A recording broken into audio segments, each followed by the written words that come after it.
They say lies don't break all at once. They unravel, thread by thread. In the interrogation room, Laura Flores Messick insisted. Trust me, I did not want to do none of this. I didn't want to pick her up. You know, she was the one who kept telling me about it, so. A careful attempt to shift blame, to paint herself as a bystander swept into chaos. The detective simply asked, I need to go to the bar with her. It was a question she couldn't escape. If she truly feared Monica, why follow her into a bar? This is the strategic use of inconsistency, a psychological tactic rooted in inconsistency theory, where detectives don't accuse, they simply highlight the cracks and let the suspect's own words crumble the lie. Laura thought she was protecting herself. Instead, her excuses became evidence. I ended up doing it. I pointed at him and he didn't think, and I didn't think so either, and it then went off. But the pertinent questions are who this demonic woman is, what happened on June the 10th, 2017, and how detectives psychologically trap her with a perfect bait. She says, I didn't know if he was dead, so I used a kitchen knife to cut him, thinking of him at the time. What a jerk. Welcome back to my channel.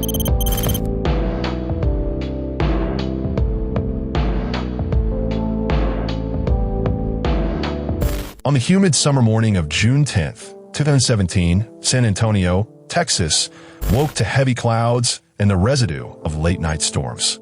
In a quiet neighborhood, 40-year-old Chasen Montez Dose lay lifeless inside his home. Hours earlier, his girlfriend, Laura Flores Messick, had stormed out after a heated argument that spilled into the early morning. Their fights had become routine, fueled by alcohol, jealousy, and lingering resentment. But this time the tension reached a fatal breaking point. According to the timeline, neighbors heard nothing unusual through the night. But when Chasen's mother tried calling repeatedly with no answer, her unease grew. By afternoon, she went to his home, only to find silence and the front door locked against her fears. Later, she returned and made the grim discovery. Her son face down in a pool of blood, with gunshot wounds and knife lacerations across his body. Police arrived quickly, and they brought in Laura for interrogation, and today, we will focus on the psychological elements of this interrogation.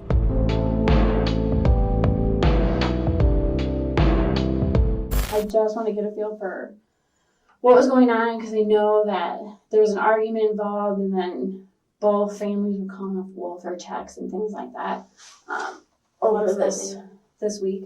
What does that mean? Where they call the police, like I guess it's your sister-in-law, Sandra is your sister-in-law? Mm-hmm. Where they call the police and, hey, I haven't heard from my sister-in-law, can you go check on her? That's what a welfare check's called. Okay. And I'm sure they told you that they called. They did. Yeah. Okay. So give me the last name you go by. Messick. M-E-S-S-I. Okay. Have you had any other last names besides Messick? Flores is my last name, but I got married, so I'm still married, so it's Messick. Okay, so it was maiden name's Flores. Mm-hmm. Okay. Can I have a lawyer present? That's completely up to you. Right now, you're here voluntarily. You're not under arrest. When we start providing lawyers for people, that's when they're under arrest. Okay, so that's something that you can decide if you need. We have a phone, you can call one, or you can stop talking to them. That's up to you, okay? When Laura asks about having a lawyer, the detective reassures her she's not under arrest and free to decide. This framing makes her feel safe for continuing, without realizing she's voluntarily surrendering potential legal protection. Okay, what address do you consider your home? Well, I just moved in with Chase. I mean, it would be there. Okay, are you going to go back to the other address that you were talking about, the rented house? Well, no, because I left it. So I have it still, but I mean, I didn't pay the rent, so now it's like double rent, so I'm not like, going to be going back. Okay, so you consider Chasen's house yours? Yeah. What's the address there again? I don't know it. I have it on the text message. Do you know the street? Moshu. Okay. Moshu Lane. How long have you been staying there? I've been there for 3 months, and then last year I was there too for another 3 months. Last year. Okay, so you moved in just 3 months ago for this time? Mm-hmm. Okay. Did you move in with your kids too, or just you? No, me and my kids were there. Okay. We're all staying there. Okay. Do you work? Mm-hmm. Oh, no. No. Okay. I was working and I stopped working. So Okay. I was doing home health. When Laura cannot recall addresses or details, the detective presses her gently for clarification. This creates subtle pressure. Genuine memories remain stable, while fabricated ones often collapse under follow-up questions. Okay. So I went to go pick her up, and I was, trying to be cool with her. Took her to the courthouse, so, whatever they could do, whatever they had to do. You mean after he got arrested? Yeah, when he was arrested. Okay. So basically his ex needs to go to court to, but I don't know. I mean, I was just being nice. Like that next day, or like when did you pick the ex up? On Wednesday. On Wednesday. And then I picked her up. Yeah, Wednesday. I picked her up Wednesday. And you took her to the courthouse? Yes. I took her to the lawyer's office, then to the courthouse. And why are you doing all this? Because if she couldn't get to the court, he was going to stay in jail. Like, is he asking, or you're Yeah. volunteering, Well, I or she's volunteered. calling you? They asked me, everybody asked me. The mom, him, and the lawyer too. They were like, well, are you cool with her? And I was like, well, I had nothing against her. Uh-huh. I take care of their son. Their son, I would take him to school and all that. So I was just trying to I just said yes. I didn't think nothing of it. Okay. So they're asking you, did you know her before this? No. But I would pick up her son, drop him off and stuff like that. Okay. But you hadn't hung out with her, like friendly with her or anything? No. Okay. So on Monday, he goes to jail, and then Wednesday, you're going to court and stuff. When does he get out of jail? He went to court on Thursday. But on Wednesday, I guess they're getting ready for the court with and so they took her to the court to see if she could talk to them. It didn't end up happening. She did talk to the lawyers, but Thursday he went to court at 9 a.m. or something like that. Okay. And then from there, I guess she went and all that stuff. But on that Wednesday, she attacked me. I got my hands open. Okay. And this was after I took her to court and everything. Okay. So tell me more about Monday first. Like, why are the police there? That they're seeing he's got a warrant. Did something happen on Monday? Yeah, we had argued and he was in my face. And he's mentally and physically abusive. The detective carefully reconstructs events by anchoring Laura to specific days: Monday, Wednesday, Friday. This isn't just for clarity. It forces her into a rigid timeline where inconsistencies are easier to catch. Did you talk to the police? I did, but I didn't want to get him in trouble or anything, Did he do anything aside from getting in your face on Monday? Well, he would get in my face, he would have me, cornered, Uh-huh. He wouldn't punch me, nothing like that, but it would just, I just felt and then, I couldn't, if I'm going to leave, he would, I would be in the room, because he wouldn't move from the doorway. Okay. So it's frustrating,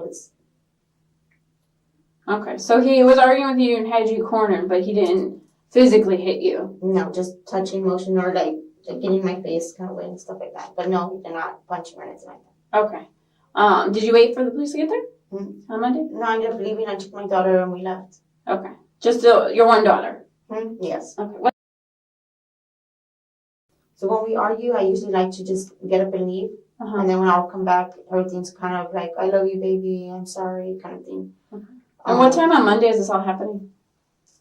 I had to be, I don't know, late. I don't know the time. Like in the evening? It had to be later. I think it was dark already. Okay. Yeah, it was already dark. Okay. Had you all gone out that day? Did we go out that day? I'm not sure. I can't remember. Okay. So you left. He drinks a lot. He suffers from, he went to the military. Mm-hmm. So he drinks every day. He has, I forgot what it's called.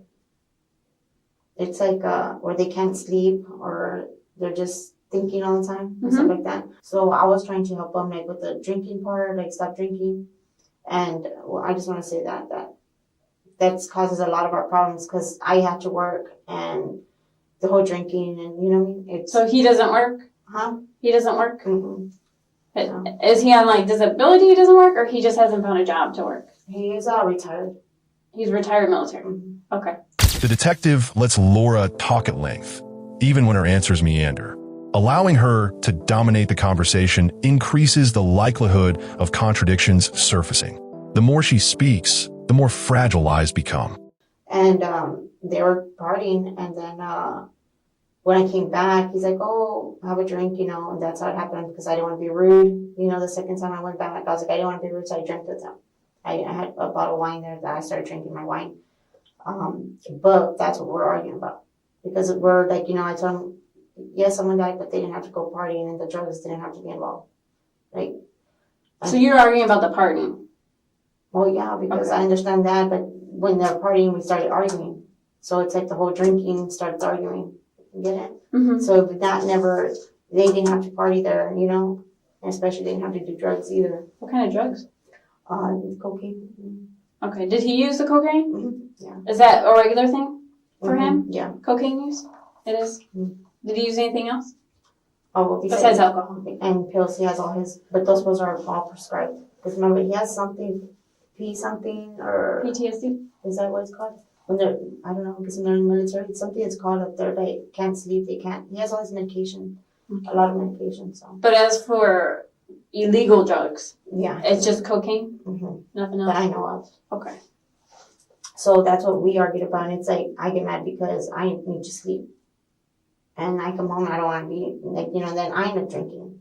Yeah. You know, and then I get mad at myself because I end up drinking, and it's like, I don't want to drink, but he's like, oh, we'll have one. But, you know, from one, it goes to two, and you know how that is. And Yeah. so that's what the argument was about on Monday. Okay. Yeah, so when that happened, I was like, I didn't want him to go to jail or nothing, so I left, you know. But he's the one that, I didn't give no names or nothing, but he's the one that ended up saying the address and stuff like that. So I left. When I came back, he usually sometimes when I leave, he's not there. He leaves. He'll go down the street, his friends go partying or whatever, and I stay home. So when I got home, he wasn't there. Me and my daughter went to bed. I was like, he's probably. Was that Monday? That was Monday. Still? Uh-huh. When you came back? Okay. Laura constantly positions herself as a victim, but detectives don't challenge this directly. Instead, they allow her to build that frame, knowing it will collapse when evidence shows otherwise. This tactic sets her up for a credibility trap. So that was Monday. When I came back, I didn't think nothing about it and him not being there because Mm-hmm. he usually takes off and he's drinking or, you know, partying. So I went to bed like nothing. In the morning, the mom called me that he was in jail. Okay. So, yeah, so that was our argument, and then he went to jail. So on Tuesday morning, his mom called? Yeah, that he was in jail. Okay. And then, so are you expecting to see him on Wednesday when you're doing all this with his ex? When he called the mom, I guess the mom told him that, you know, I was trying to get him out. I called the lawyer. I was there. When he called the mom, I guess, first, and I didn't answer. I was asleep. So I did not know. But in the morning, he called me too. So then he was talking to me and the mom. So, like, I knew too he was in jail. But the mom's the first one to tell me he was in jail. Okay. We just don't know the address. Okay. Um, So how does this attack happen? because I take her son to school and all that stuff, and we start, the whole car ride was that she still was having sex with him, this and that, and I'm just like, okay, you know, like, whatever, and that she's always going to be there. She was just being mean, you know, but I was just taking it so, you know, Chase could get out of jail, so she could go to, you know, do what she had to do, whatever. She invited me for a drink. So we went to a bar and we had a drink there, and then I had one, and I don't remember from there. What bar did you go to? I don't know the name of it. It was off Callahan. That's where my car was. So they took me to the hospital, and then they brought me back to my car. I guess someone that was there at the bar. Mm-hmm. Yeah. Okay. Took you to the hospital. Mm-hmm. Okay. And you made a report at the hospital, but you don't remember how it happened? I remember some parts. I know she hit me, but I don't remember. Like, What did she hit you with? they said she hit me with a cup. Okay. But you don't remember that? Who told you yes that? and no. The man that took me to the hospital. Rather than jumping directly to the night of the murder, the detective builds up through the week's timeline, escalating step by step. This gradual increase of tension prevents Laura from shutting down too early. Did you believe what Monica was saying?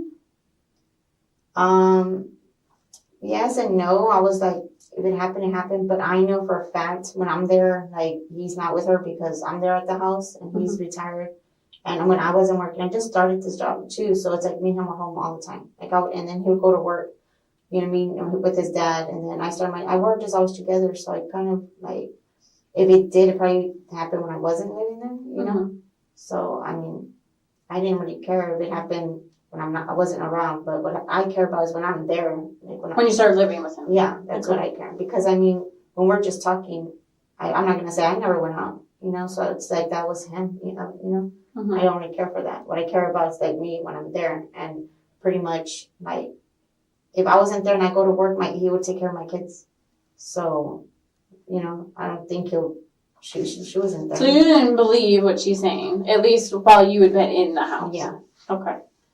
But still, you know, some woman's telling me this. Yeah. I'm not sure I would go to a bar with her. What made you go to the bar with her? She was just telling me all these things. Like, you know, we're just talking. Like, she was saying all these things, but I guess I'm a little dipsy. Like, I don't really, like, she was telling me, you're stupid, you're dumb. Why are you, like, that he was just using me and stuff like that. And, you know, that he's only, like, she's just, you know, and then we were supposed to just go have one drink. She said she hasn't drank that forever. She doesn't have a car. I took her to run some errands too. I remember all this because I was still sober. After the court thing, I took her to some apartments. I don't know, she said she was going to pick up something. I don't know what it were. I think those apartments were off of, I'm not sure if it was off Vance Jackson or something. So she did some stuff, and then from there she's like, oh, I want a drink, and she wanted to stop at the store for a 24 ounce, and I told her no, I didn't want to do that, and she's like, oh, I haven't drinking. You know, I was like, well, go to the bar, you know, and have a drink, and then we'll take off. But from that right there, then I don't remember. Okay. No more. So are you hanging out with her because you want to see what else she's going to say about him? I guess as a girl-wise, kind of, yeah. Okay. That's kind of, I guess, my mistake. Like, did you think she was going to spill some more information that he hadn't told you? Like, what is I just wanted to know because I was going to be there to support him when he got out of jail. Uh-huh. But my plan was I wanted to know everything she was telling me because when he came out, I was going to tell him, like, put rules down. And if not, I've only been there 3 months, I was going to get out because I still have my house. There's a chance I could still keep it. Uh-huh. So that was my plan, you know, like, I wanted everything out because when he came out, I was going to help him, but I didn't want to put up with this, you know, so I was just going to be me or her. Or, so you wanted to pump her for information? I guess. I was just, you know what I mean? But she invited me. Trust me, I did not want to do none of this. I didn't want to pick her up. You know, okay. She was the one who kept telling me about it, so. Are they still married? No. They're not. They're divorced. They're divorced, yes. Okay. I would pick up her son and everything. They're divorced. Okay. Laura is asked to reconstruct her timeline. When she left, where she went, who she saw. This tactic pressures her to commit to specifics, which can later be compared against phone records, witnesses, and physical evidence. Is he a gang member? No, not that I know of, because if he was, I wouldn't be with him. But it's like little things. He says he knows people, he's big, and this and that. Like, he does talk about that all the time. So when we're at the bar, that was our argument. I was like, I need to know what's going on because I'm not going to be with him the rest of my life where we can't even go to the bar because there's drama. But there wasn't drama like the way you're saying, like, did I sit there? No, it was just. Like, there was no fight, and then he's like, come on, let's go. Yeah, he saw a group of guys there, and he talked to them, said, oh, no, man, and we're going to have drama, like that. And then he went to talk to them, he introduced me to them, and then we went back to sit down. Then the guy goes to the restroom, and they're like, eye contact, stuff like that. He goes to the restroom, comes out, and said, come on, let's go. And I'm like, why? You know, I think there's a song that I like, you know, and we had just, you know, got there. So I was like, well, I want to hear the song, you know, and I was like, it's like, I want to know, but like, why, you know? So we did end up leaving, and then that's where I was like, well, you need to tell me what's going on, because I don't want him keeping me not knowing nothing, like, all the time. I mean, I don't know if you agree with me or not. If not, you know, what are we together for? Okay. And all that, when we got home, he called his mom, told the mom that I called him a pussy and this and that, but I wasn't calling him a pussy. I was just like, we're just gonna leave? You guys tell us to leave and we're gonna leave? Or what happened? And the thing is, I wanted you to tell me what happened, because I know it looked more than what it was. You know what I mean? There had to be something there in order. You want to know what his problem was with these guys? Is what you're saying. Like, or something, or to give me something. But yeah, but for him, just, you know, so then the mom texts me telling me, like, hey, you know, when a man tells you to leave, you just leave. And, you know, if it's not going to work out, you know, the mom was there, wanted me to pick up his ex-wife and all that, and helping me. I even the one that paid to get him out of jail. Instead of accusing Laura outright, the detective subtly points out inconsistencies, such as why she would drink with Monica if she disliked her. This creates internal cognitive dissonance, pushing Laura towards self-correction or partial admission. You said you left, then you started fighting.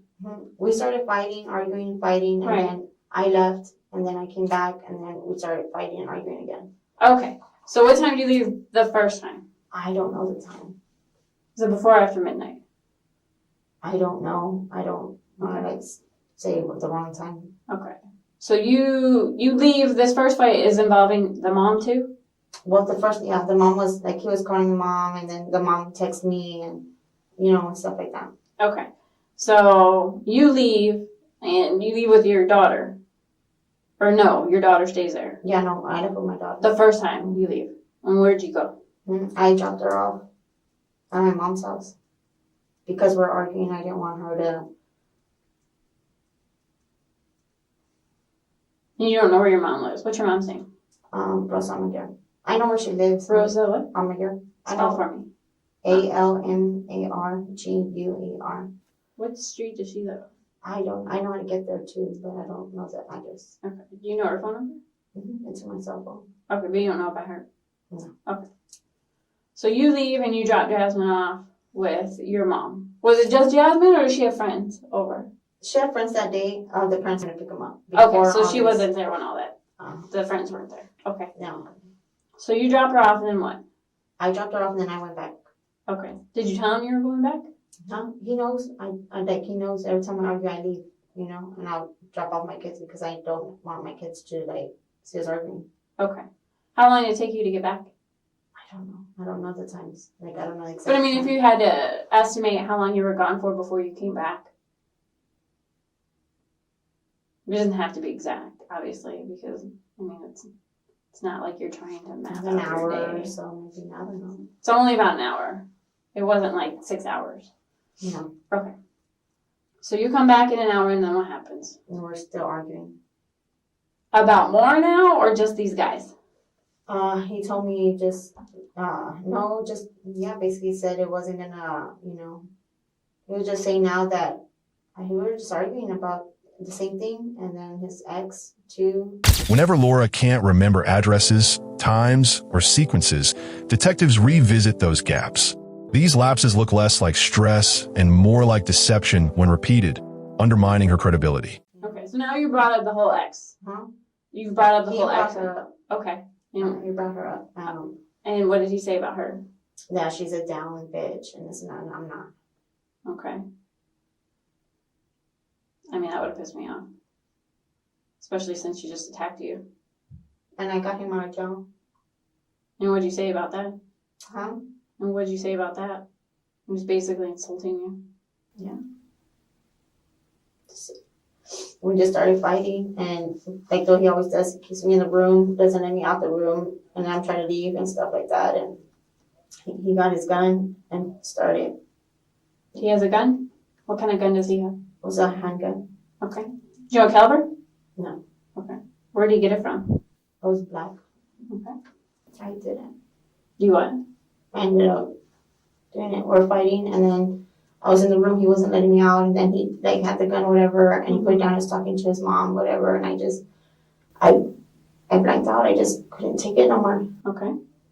So what did you do? I pointed at him, and he didn't think I was, and I wasn't. I didn't think so either, and the gun went off. Where were you when that happened? I was on the other side, and he was on this side. What do you mean other I was side? in the restroom, I think, right there. We're in the hallway, the restroom. Mhm. So you're in the restroom and he's in the hall? I had to lock myself in the restroom Okay. because we're, arguing. Okay. I don't know how somehow I got the gun. It happened all fast. Okay. Because you said he put the gun down. Where did he put the gun down at? Well, that was in the room, so I don't know. All that happened like really fast. Okay. It happened like so fast, and he had it, and then when I got it, it was just like he didn't think I was gonna do it, and I Okay. Did he say that? say what? That you aren't going to do it? You're not going to shoot me? Okay. And what did you say? I didn't think it was gonna go off. Why didn't you think it was going to go off? I don't know. I never done it before. Okay. And when it went off, what happened? When it went off, what happened? He fell. By circling back to Chasen's insult comparing Laura to his ex, detectives target her emotional sore spots. This opens a pathway to motive, encouraging her to admit anger-driven behavior. Okay. But I just want to say like the truth. You What's know? the best thing to do? I How got did scared. the cut happen? What cut? He has a cut on him. How did that happen? The cut? Yeah. I didn't. You cut him? Yeah. With what? A knife. Like what kind of knife? A kitchen knife. A kitchen knife. I got scared and I just didn't know if he was, you know, like dead or not. And I was just anger. It was verbal drinking. It was just. Did you say you didn't know if he was dead or not? Mm-hmm. Okay. So you cut him after? I was just. I blanked out. Like I just. I mean, did he even say that he was upset with her for doing something to you? Yeah, when he was in jail, when I got him out, when I picked him up, yeah. But what about on Friday and Thursday? I mean, You that's when he deserved it. actually sees you. He said I deserved it, and all, you know, they just. He said you deserved it? That I probably did deserve it. Why did you say you deserved it? Huh? Why did you say you deserved it? Because I'm a bitch and this and that. That's what he said. And I told him I'm a bitch, but I'm there getting him out, and I moved. Because I got stressed. It was just all the stress. I have a nice house. I had a job. I had my car. I just couldn't take it. And then he would he would just, like I said, he wasn't punching or anything, but he would have me in the room and he'll be on the door or just mocking me. And then he was just so, just talking shit to me constantly. Okay. So that was a daily thing. Like he would corner you. He would do that, and then with the kids, he'll be nice with the kids. So it's like, he'll be driving me crazy because he'll be like, oh, you know what, just get out of here. You know, just get all your shit and leave. Mm-hmm. You know what I mean? And so the kids wouldn't hear the stuff he would tell me. When Laura admits she stabbed Chasen, detectives immediately ask, why did you do it? This doesn't just collect motive. It forces her to rationalize in real time, which often exposes genuine intent. I just didn't know what to do. Why didn't you call 911 for him? I was scared because it's murder. Okay. I was scared, to be honest. And, you know, I'd rather come clean. What made you shoot him? What made you shoot him? Everything, all this. What's everything? Like, what's going through your head? Because I'm not in your head. Like, what an asshole, what a jerk. Okay. Anything else besides that? That's just what a jerk. I mean, I had my house, had everything. I moved in with him. And then the last time I moved out because he's just so controlling, so jealous, so controlling, so everything. And then I loved him and he was good. He was good. He had a good heart, but he was just bad. He was bad? Yeah. Like with his mouth and the way he is. I just can't believe it. What makes the knife come out?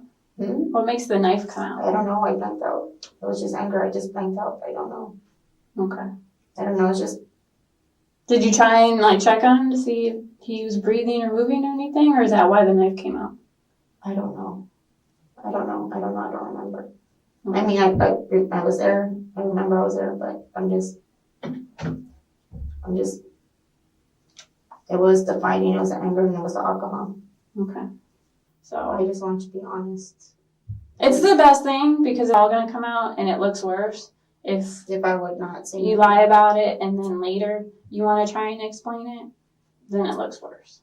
It's because I just said the truth now, right? It's better. Absolutely. Okay? The detective builds the interrogation step by step. Drinking, arguing, insults, the gun, then the stabbing. This slow escalation prevents Laura from shutting down too early and cornering herself with each small admission.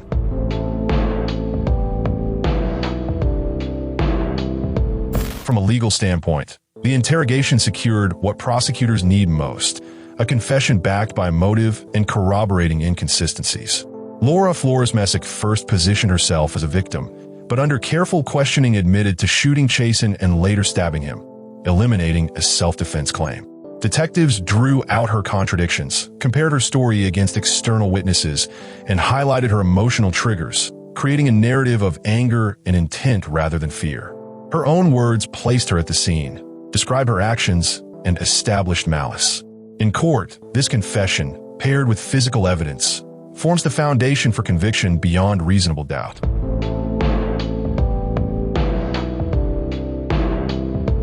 in prison. That's the judge's decision in the punishment phase of Laura Messick's murder trial. She killed her boyfriend, Army veteran Chasen Dioka, in 2017. Paul Vittima in court as the victim's mother talked of having the most difficult Mother's Day of her life yesterday and of forgiveness.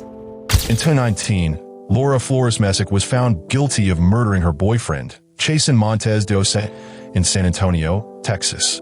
The court determined that she shot him and later slashed his throat, actions that went far beyond any claim of self-defense.